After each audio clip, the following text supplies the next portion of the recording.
Alors, bonjour tout le monde.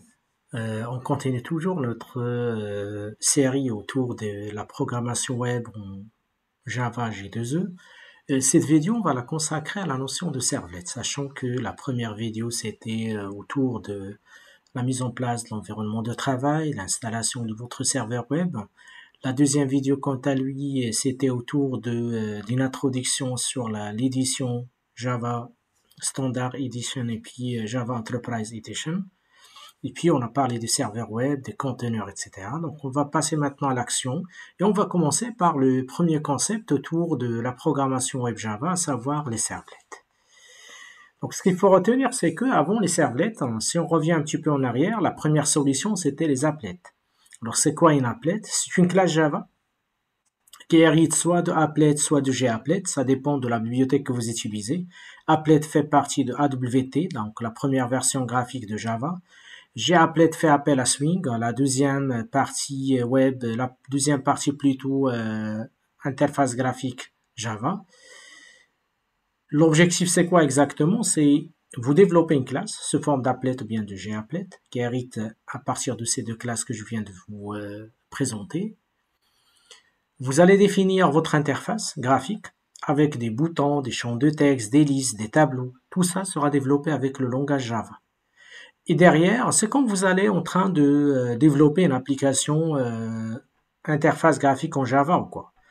Et puis par la suite, vous développez les événements, c'est-à-dire que la classe tout entière contient des objets ou bien des contrôles, boutons, champs de texte, etc. Java, plus un événement, des événements développés avec le langage Java. À partir de cette code source.java, vous générez le point classe. Et dans la page HTML, donc il y a une balise qui porte le nom applet, qui dispose des attributs suivants. Pour le code, vous allez donner le nom de la classe, et puis vous allez définir la largeur et puis la hauteur. C'est-à-dire que votre applet sera intégré au niveau de votre page. L'inconvénient et les limites de cette solution, c'est que tout le travail est effectué avec du Java, sachant que actuellement, quand on parle de web moderne, il y a le web designer qui travaille avec d'autres technos, avec d'autres langages, à savoir l'HTML, CSS, du JavaScript, etc. Et du coup, le fait d'utiliser d'Applet, on va restreindre notre développement avec que le langage Java côté design, côté événement, quoi. Deuxième des choses, c'est que à chaque fois que vous chargez la page, donc c'est un chargement qui est lourd. Du coup, les concepteurs de la technologie Java, ils ont mis en place une autre solution qui doit être déployée sur le serveur, qui va se mettre à l'écoute pour recevoir les requêtes et qui est capable de générer des réponses. Du coup, donc, on va découvrir la notion, comme je vous ai dit tout à l'heure, des servlets en général. Il apparaît bien que dans la communication client-serveur, on envoie une requête, le serveur se met à l'écoute sur un port, on reçoit la requête, on va l'acheminer vers le traitement adéquat, on génère la réponse et puis on va répondre l'utilisateur par la suite. Alors, la servlette, quant à lui, c'est quoi? Déjà, c'est une classe Java. En termes donc de code source, une servlette, c'est une classe Java qui fait partie de l'API donc servlet Java. Et bien sûr, donc la servlette sera donc exécutée sur le serveur. Dès que vous aurez besoin d'un serveur web et du coup, le projet sur lequel on va travailler, ça va être le Dynamic Web. Et la servlette donc peut être chargée automatiquement lors de démarrage du serveur. On va découvrir tout ça au niveau de l'application qu'on va mettre en place. Et au départ, la servlette est développée pour pouvoir assurer donc les tâches suivantes. Recevoir la requête, faire le traitement, générer une réponse.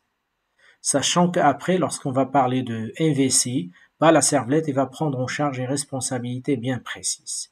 Et ce qu'il faut retenir pour le moment, une servlette, c'est un objet qui est déployé sur le serveur, c'est un objet qui fait partie d'une classe qui hérite à partir de la servlette, l'API servlet Java, et qui est capable d'assurer la communication avec le client par l'envoi et la réception des requêtes et puis des réponses.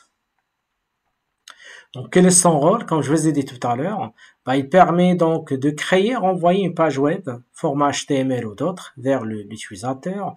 Une servlette donc peut simplement créer une partie d'une page HTML, peut communiquer avec d'autres ressources, du serveur, à savoir une base de données, un fichier, ainsi de suite. Sachant, comme je vous ai dit au départ, donc on va utiliser la servlette dans un premier temps pour couvrir toutes ces étapes, mais une fois qu'on bascule vers MVC, donc il va prendre sa place et puis sa responsabilité au cours. Et bien sûr, donc les servlettes sont là. Parmi ses avantages, c'est le fait qu'il est indépendant de votre système d'exploitation, puisque derrière c'est du Java en fait. Il peut produire donc de l'HTML côté client, ok. Vous pouvez assurer donc le dialogue avec d'autres objets côté client-serveur. Donc il s'appuie sur un langage vraiment standard, c'est du Java, ok. Tout à l'heure, je vous ai dit que les applets représentent des solutions lourdes. Ici, on parle d'une solution qui est légère par rapport à ce qui est auparavant et qui permet donc en quelque sorte d'assurer le fait que plusieurs utilisateurs puissent connecter en utilisant donc le multithreading du langage Java.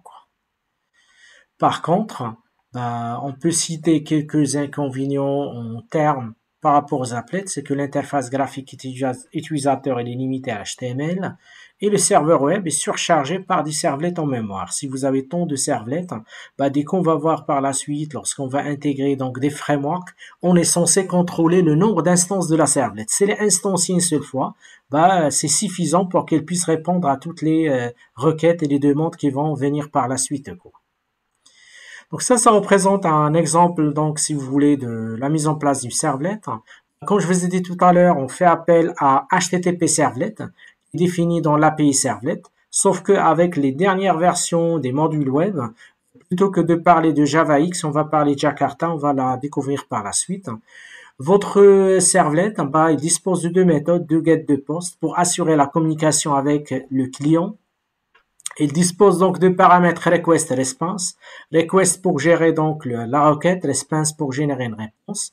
Et à partir de notre servlet, on peut, si vous voulez, faire appel à des objets pour pouvoir générer donc un résultat. Par exemple ici, on demande à la réponse de prendre le type texte HTML. On génère un print writer. À partir de ce print writer, on écrit sur le affaire de résultat et on sort un résultat si vous voulez HTML.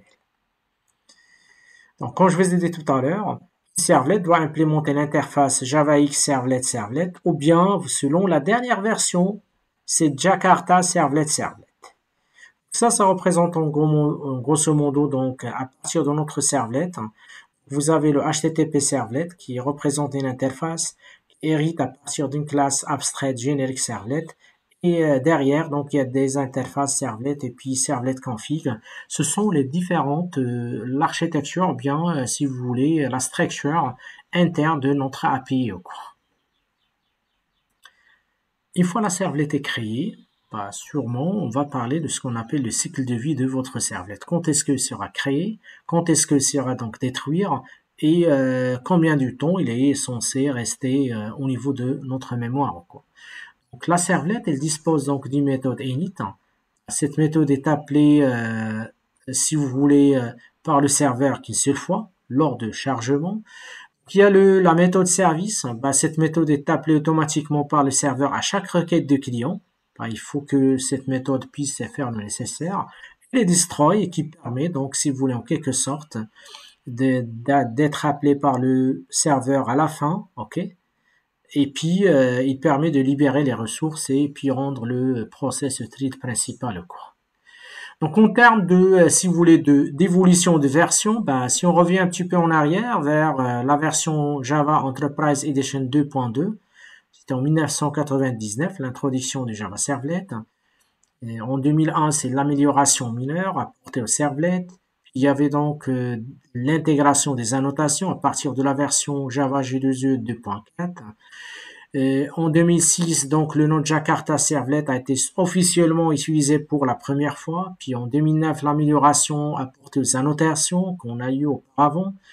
Et puis avec la version Enterprise Edition, donc c'est l'intégration des nouvelles fonctionnalités telles que la nécessité de déclaration de fichiers de déploiement, à savoir le Web XML. En 2019, donc c'est la révision de si vous voulez, la correction mineure par l'amélioration des corrections des quelques bugs. En 2020, c'est la spécification Jakarta Servlet et la migration de la fondation Eclipse suite à une transition de Java EE vers Jakarta EE. Donc à la place de parler de Java Enterprise Edition, on parle de Jakarta Enterprise Edition avec des bibliothèques qui sont plus avancées, plus développées par rapport aux anciennes versions en cours. Donc le premier atelier qu'on va mettre en place, on va créer une servlette, on va créer un projet Dynamic Web qu'on va l'appeler TP Servlet, sur lequel on est censé créer la première servlette qu'on va l'appeler Test 1, qui génère une page HTML avec un message dedans, et après on va on va travailler sur d'autres situations en cours. Alors je bascule vers Eclipse, je vais créer donc un nouveau projet, donc sous le menu File, New, je vais choisir donc, si vous voulez, Dynamic Web Project. Je vais l'appeler TP Servlet. La dernière fois, si vous vous rappelez bien, je vous ai demandé d'installer le serveur Apache Tomcat. Donc, on a cette version 10.1.5. Et puis ici, j'ai la version de Dynamic Web Module. Bien sûr, donc, normalement, la version de votre serveur et la version de votre module ainsi que la version des autres outils qui sont indispensables pour le développement du web. Donc, il y a une forte relation. Du coup, il faut faire attention lors de choix de ces différentes versions. Je clique sur Next. Il va me dire que tout ce qui est code source sera donc développé dans un dossier qui s'appelle Java, qui est lui-même développé dans un dossier main. À partir de code source, il est censé générer des classes. Il va la mettre dans un dossier build, classes.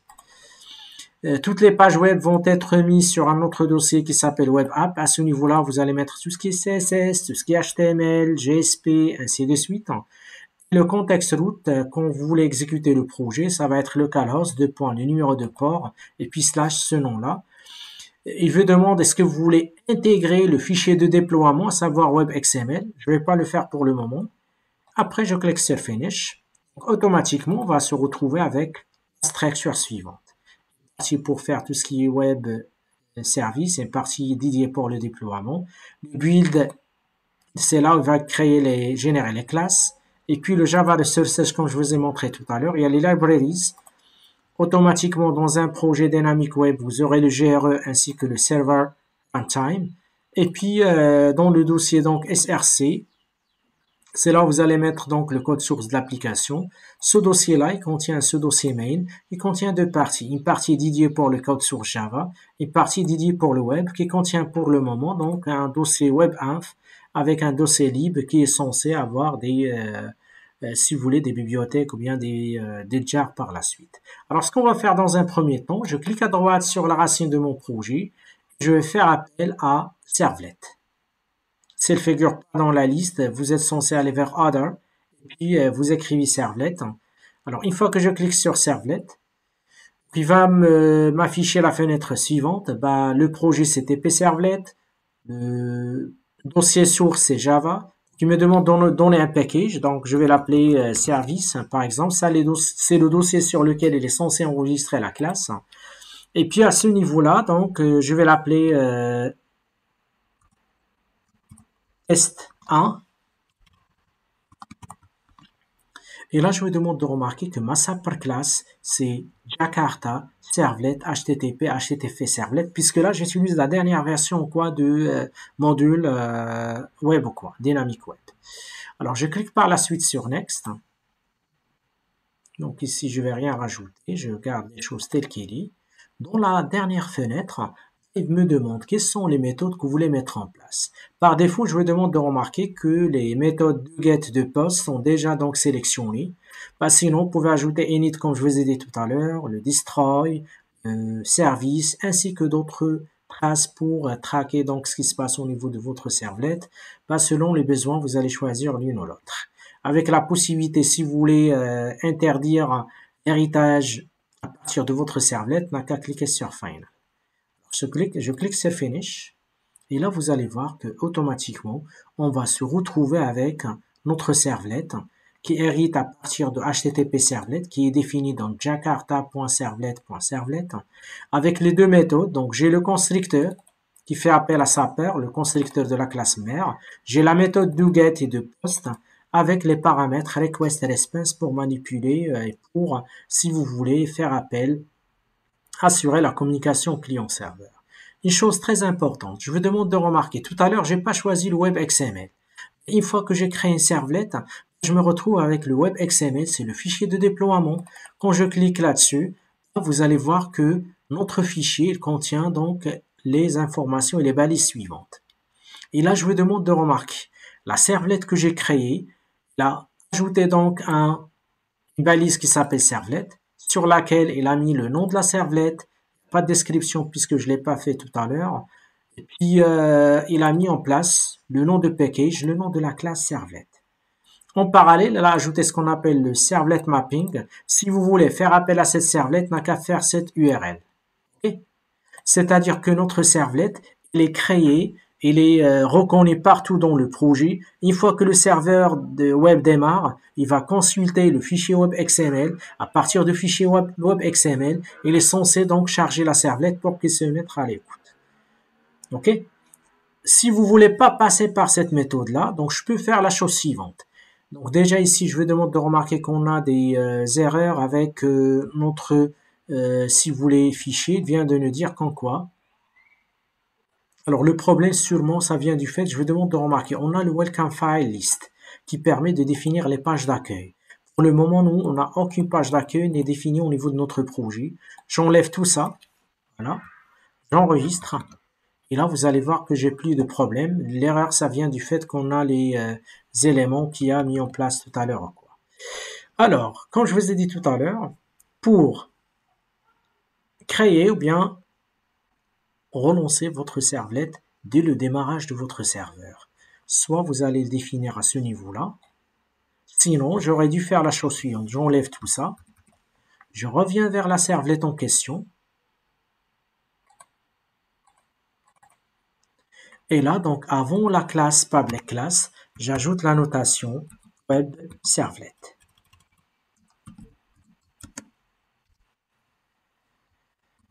Alors, cette annotation est l'équivalent de ce que je vous ai montré tout à l'heure, équivalente à celui-là. OK? Que ce soit vous passez pour générer, pour démarrer donc votre et instancier votre servlet dès le démarrage de votre serveur, ben vous avez deux cas de figure. Soit vous passez par l'utilisation de votre fichier web XML, on lui demande donc de mettre en place la balise servlet et puis servlet mapping. Sinon, vous êtes censé passer par web servlet. OK? Notre travail, ce qui est demandé dans cette situation, donc je reviens vers l'énoncé, c'est afficher un message dedans, pas plus. Alors, ce qu'on va faire, c'est qu'au niveau de get, je vais supprimer cette partie-là. OK. Et comme je vous ai montré tout à l'heure, je reviens avec vous ici. On est censé donc faire appel à notre response. On va donc faire appel à constant content type, on va l'appeler donc texte HTML, et puis on va créer un print writer pour écrire sur la page. Ce qu'on va faire, c'est qu'on fait appel à notre objet response, .set content type, c'est celui-là, et là on va lui dire qu'en quoi on va utiliser donc du texte /HTML. On aimerait bien générer un résultat /HTML. Deuxième étape, je déclare un print writer qui est défini dans Java EO, donc je vais l'appeler out. Je vais donc le lier avec, en quelque sorte,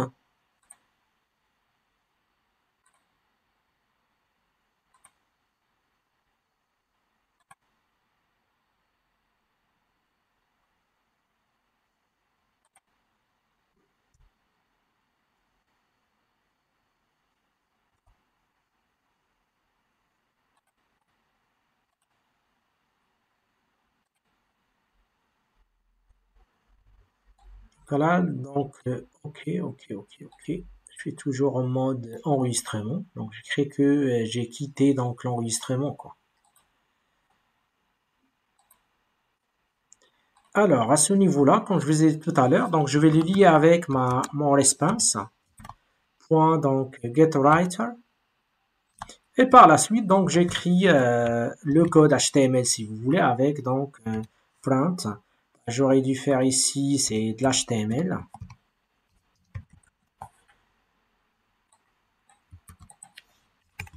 et puis ça va être /html.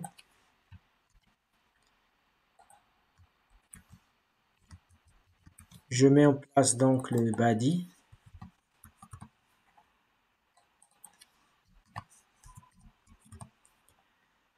Par la suite, donc à l'intérieur de body, je génère ma réponse, un texte tout simplement. Donc je mets ici H1, test servlet. Donc bien sûr, il faut le délimiter entre double quotes puisqu'il s'agit d'une chaîne de caractères. Et de même, donc je ferme la balise avec /H1. Alors j'enregistre, j'exécute. Ça va demander donc l'intégration puis l'exécution sur le serveur.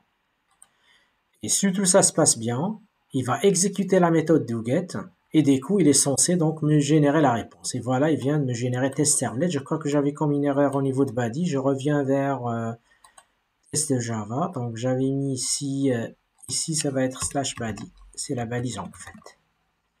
Donc je réexécute.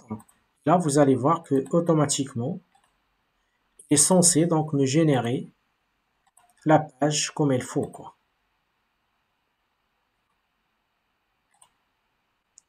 Voilà, donc j'arrive à, si vous voulez, exécuter ma page sans aucun problème. Et si je fais appel à ma page sur un navigateur,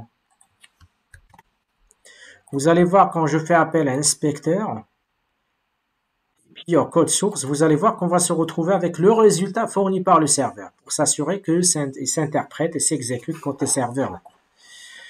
Donc le deuxième atelier, quant à lui, donc après avoir vous montré comment générer une page avec une réponse, on va créer tout simplement un formulaire avec donc si vous voulez, un nom et puis l'âge. Et à partir de ce formulaire-là, on aimerait bien récupérer les données au niveau de la servlette, quoi. Alors, je reviens avec vous ici. Alors, au niveau de la page, donc on va créer donc une nouvelle page HTML au niveau GSP plutôt. À la limite, au départ, je peux même créer une page static.html puisque le résultat, il sera fourni à notre, si vous voulez, sinon je refais le manip. Donc, une nouvelle page HTML. Je vais l'appeler donc static. Mis dedans donc le formulaire.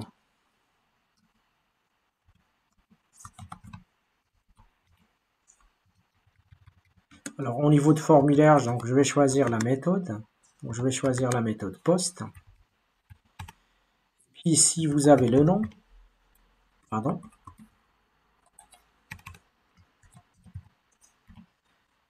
Donc, j'ajoute un input.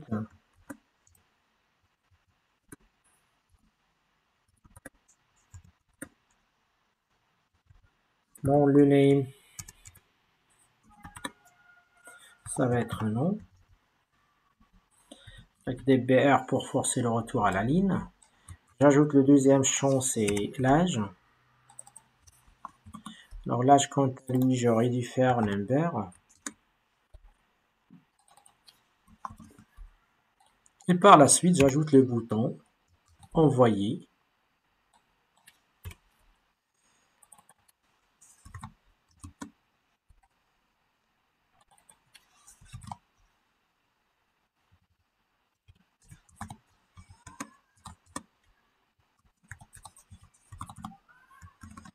Voilà notre formulaire. C'est un formulaire qui contient deux champs et puis un bouton. J'aimerais bien quand on écrit, quand on va écrire le nom ainsi que l'âge, une fois que vous cliquez sur envoyer, on aimerait bien rediriger donc le résultat vers, si vous voulez, donc ici je mets la méthode post, vers le servlet. La servlet, quant à lui, qu'est-ce qu'il va faire? Il va récupérer le nom, l'âge, va les afficher et va générer la réponse. Ben, c'est ce qu'on va faire tout de suite.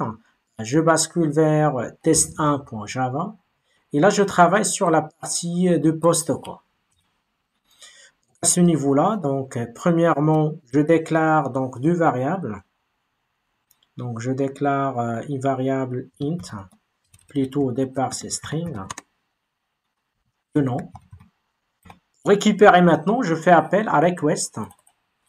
Donc je fais appel à request.getParamètre. Et là, je donne l'ID ou bien le nom du paramètre. Pour notre cas, c'est le nom. Après, donc, je déclare avec int age request.getParamètre. Et là, je fais appel à l'âge selon le nom que j'avais donné tout à l'heure. Bien sûr, ici, le système il va signaler une exception puisqu'on a une compatibilité. Le getParamètre, normalement, quand vous récupérez un paramètre, c'est une chaîne de caractères. Sachant que là, c'est un int, donc du coup, on est censé faire un parse avec integer.parseInt.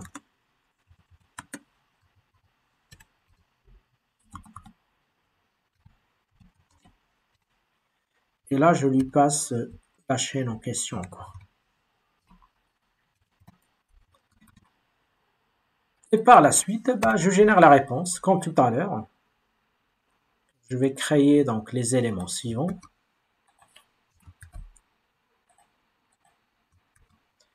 Et là, donc, on va générer la réponse.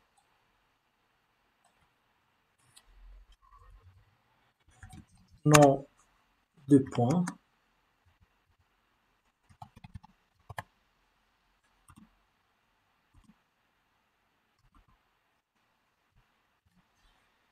Et puis le deuxième champ, ça va être l'âge, virgule,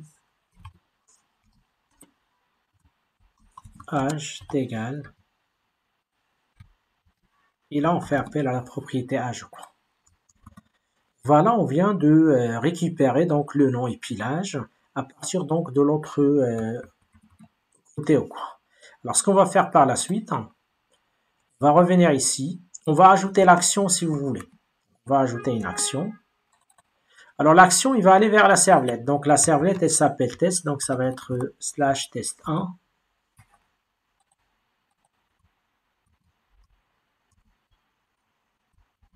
Voilà. J'enregistre. J'exécute. Normalement, il va me générer donc dans un premier temps la page, si vous voulez, HTML. Je mets le nom. Je mets l'âge. Je clique sur envoyer. Alors là, il est censé aller chercher donc la servlette. On n'a pas trouvé la servlette. Du coup, je vais vérifier tout simplement puisque nous, tout à l'heure, quand je vous ai dit qu'on va ajouter donc, si vous voulez, le web servlet, j'ai oublié une chose très importante, c'est l'URL quoi. C'est /test1 quoi. On va voir maintenant qu'est-ce que ça donne. Je tape le nom, je tape l'âge. Alors là, il nous dit que le serveur a du mal pour... Alors, parce que nous, on a double, si vous voulez, déclaration. Quand on a une déclaration ici, on a une déclaration à ce niveau-là. Du coup, je mets ça en commentaire puisque j'aimerais bien tout à l'heure seulement vous montrer comment vous pouvez donc générer, avoir donc les deux situations. On va réexécuter donc la page. Donc, je mets ici test, je mets ici l'âge, je clique sur envoyer. Alors, toujours, le système a du mal pour trouver donc la ressource demandée ou quoi. Des coups, c'est long, donc je vais lui dire ma servlette, c'est test1. Peut-être qu'elle a un petit problème au niveau des chemins. Donc, j'actualise à ce niveau-là. Et là, automatiquement, comme je vous ai dit tout à l'heure, c'est seulement un problème de chemin. Il arrive à récupérer le nom que j'ai saisi. Il arrive à récupérer donc l'âge que j'ai saisi tout à l'heure. OK?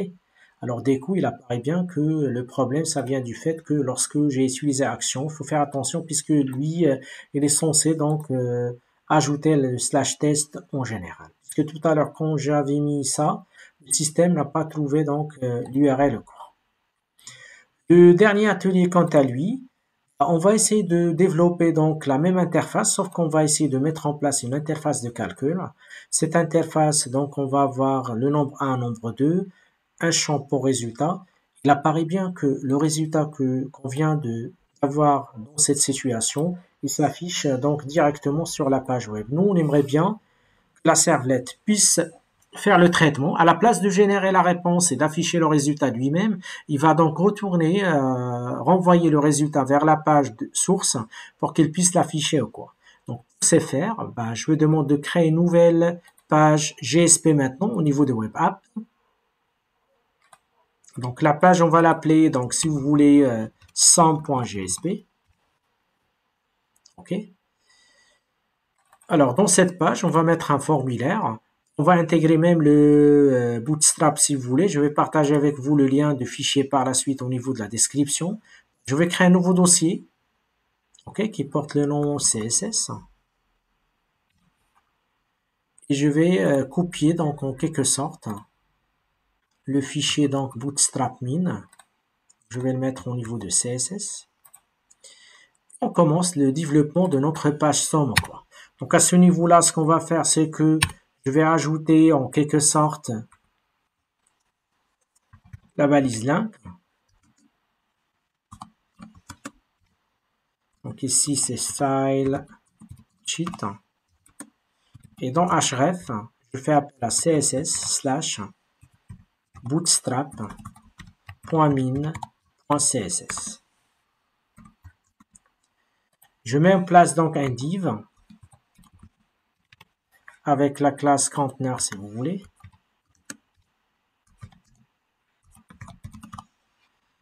Je développe mon formulaire par la suite.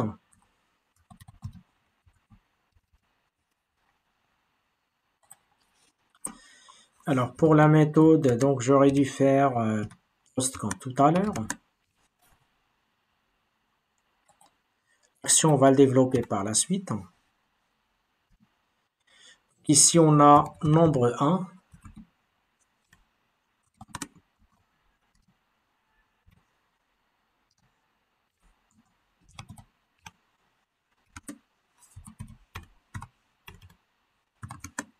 Donc ça va être number mp1. Et pour la classe,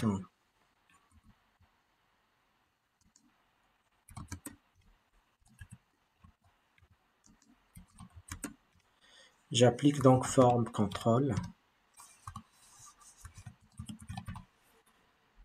Et j'aurais dû faire la même chose pour les autres.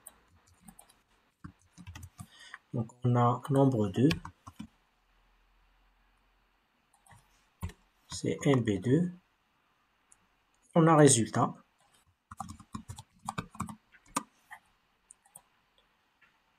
On va l'appeler en quelque sorte rs. Et bien sûr, à la fin, donc on va ajouter, si vous voulez, notre bouton.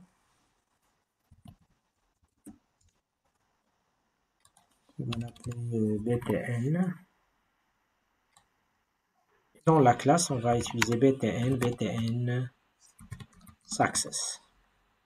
Comme value, j'aurais dû faire ça. Donc voilà notre page GSP. Donc je vais l'exécuter pour voir est-ce qu'elle a pris en charge donc le framework Bootstrap. Donc il apparaît bien que notre formulaire est là avec nombre 1, nombre de résultats. Premièrement, on va rendre le résultat comme étant read only puisque il contient que le résultat de calcul. Il apparaît bien que celui-là il est désactivé. Ce qu'on aimerait bien faire alors, vous allez saisir le nombre 1, vous allez saisir le nombre 2. Une fois que vous cliquez sur Sum, on va faire appel à notre applet, plutôt servlet test, plus précisément pour le 2 post. On va récupérer les données, on va faire le traitement, on va renvoyer à la place de générer la réponse, on va renvoyer la réponse vers la page sum.gsp et on va afficher le résultat au niveau de ce champ de texte, quoi. C'est ça ce qu'on aimerait bien faire alors. Donc, on a MB1, MB2. Je reviens par la suite ici. Donc, je mets tout ça sous forme de commentaires.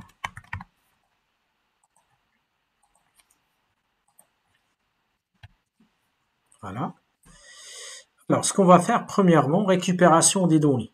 Donc, premièrement, récupération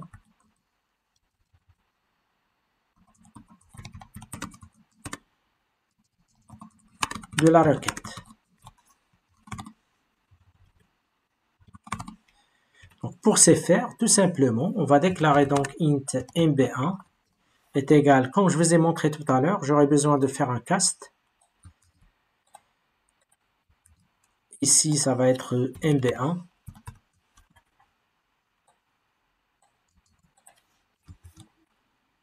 Je déclare le mb2. Et ici, ça va être mb2. Je vais effectuer par la suite le traitement.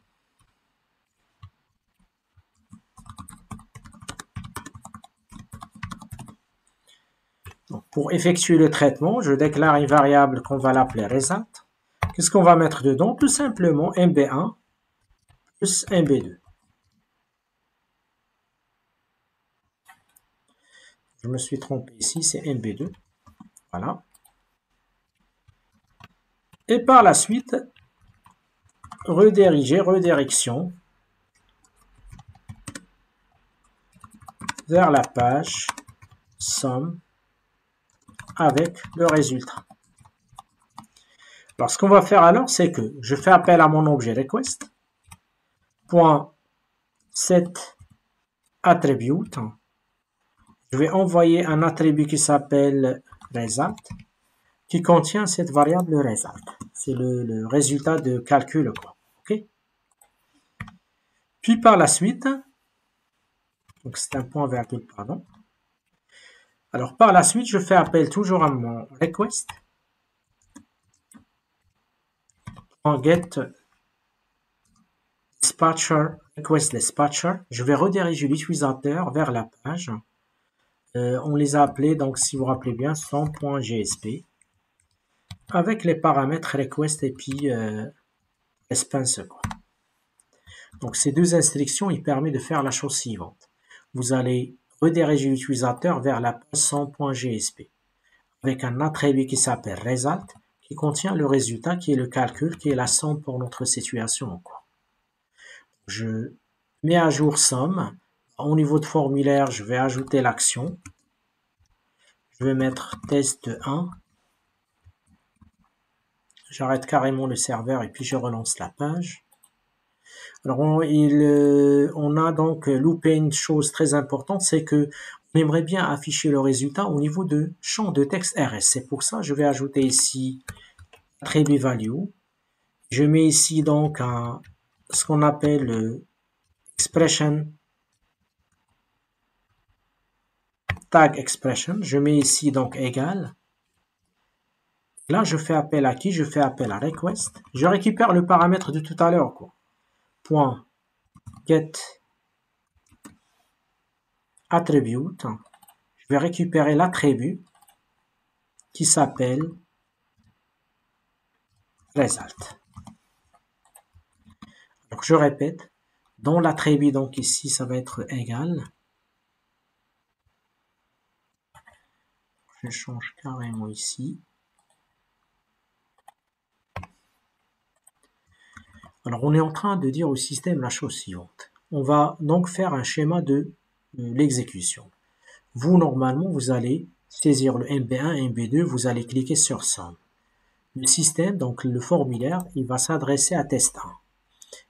La méthode utilisée, c'est POST. Donc dans test 1, il va vérifier la méthode d'envoi, c'est la méthode POST. Du coup, il est censé exécuter ce bout de code. Il va récupérer le MB1 et MB2, les mettre dans ces deux variables. Il va créer une variable résultante pour faire la somme. Par la suite, il va rediriger l'utilisateur vers la page SOMJS avec une donnée qui s'appelle result. Nous, dans la page SOMJS, on va récupérer cet attribut pour l'affecter au résultat pour qu'on puisse voir le résultat en cours.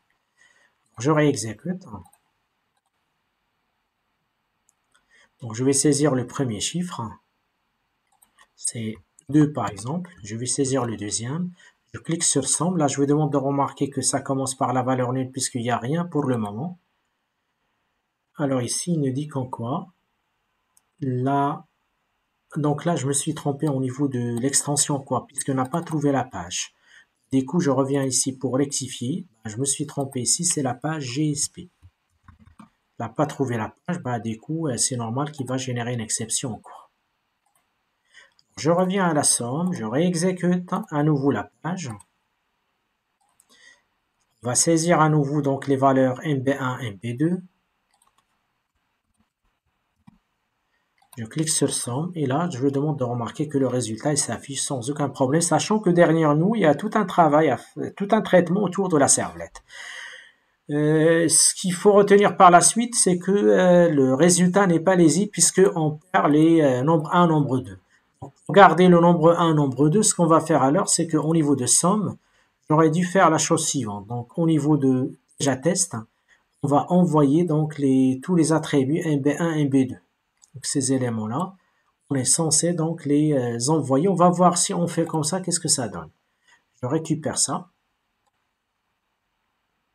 Parce que les données NB1, NB2, on les a saisies nous-mêmes. Ici, je mets MB1. Et de même ici, je mets MB2. J'enregistre, je relance à nouveau la page. Donc j'ai saisi les valeurs. Je vais demander que le départ, ça commence par la valeur nulle. Donc ici, si vous voyez bien, donc il y a un problème, c'est que le MB1, MB2 qu'on a saisi tout à l'heure, on les perd une fois qu'on passe à la servlette, quoi. C'est pour ça, donc, on est censé, au niveau de la servlette, de faire la rectification suivante. C'est que on est censé, donc, en parallèle, envoyer un autre, si vous voulez, donc, on va ajouter d'autres attributs.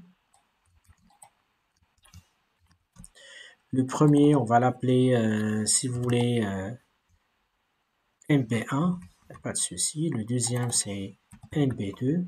Là, je récupère MB1 et puis le MB2 qui sont saisis ou quoi. Maintenant, vous allez voir quand j'exécute,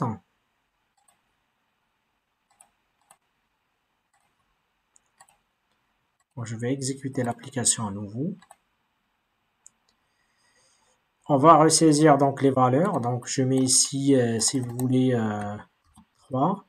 Pardon. Je mets 2. Je mets ici 4. Quand je clique sur somme, alors là, c'est opérationnel. Donc, les données, elles restent sans aucun problème. Je crois que dans l'autre, j'ai écrit accent. Donc là, il faut faire attention. Et voilà, donc sinon la dernière chose qu'on est censé ajouter pour faciliter la tâche des utilisateurs, c'est que au niveau de celui-là, je fais appel à la méthode onClick.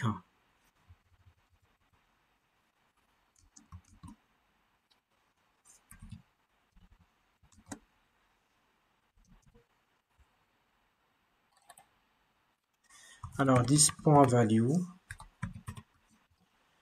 on va la mettre à vide, quoi. J'aurais dû faire la même chose pour l'autre. Et vous allez voir pourquoi j'ai rajouté ça. Ça, c'est du JavaScript, bien sûr. Je réexécute. Alors, quand je clique, c'est pas la peine d'effacer. Automatiquement, il va effacer donc les éléments en question. Comme ça, on arrive donc à mettre en place notre menu pourquoi. Donc, il apparaît bien selon ce qu'on vient de voir, selon cette vidéo-là, c'est vous montrer comment vous pouvez mettre en place votre servlette. Au départ, donc, la servlette, elle est reconnue sous, si vous voulez bien, pour couvrir la récupération, le traitement et puis pour générer une réponse. Tandis que pour les nouvelles vidéos qu'on va voir, on va utiliser la servlette autant qu'un contrôleur qui va orchestrer la communication au niveau de votre application, quoi. Donc, si vous avez des questions, n'hésitez pas de les poster en dessous de la vidéo. En même temps, dans la description, donc, je vais vous rajouter le lien vers le fichier Bootstrap. Comme ça, donc, vous aurez tous les éléments nécessaires pour développer votre application. Donc, je vous remercie et à la prochaine.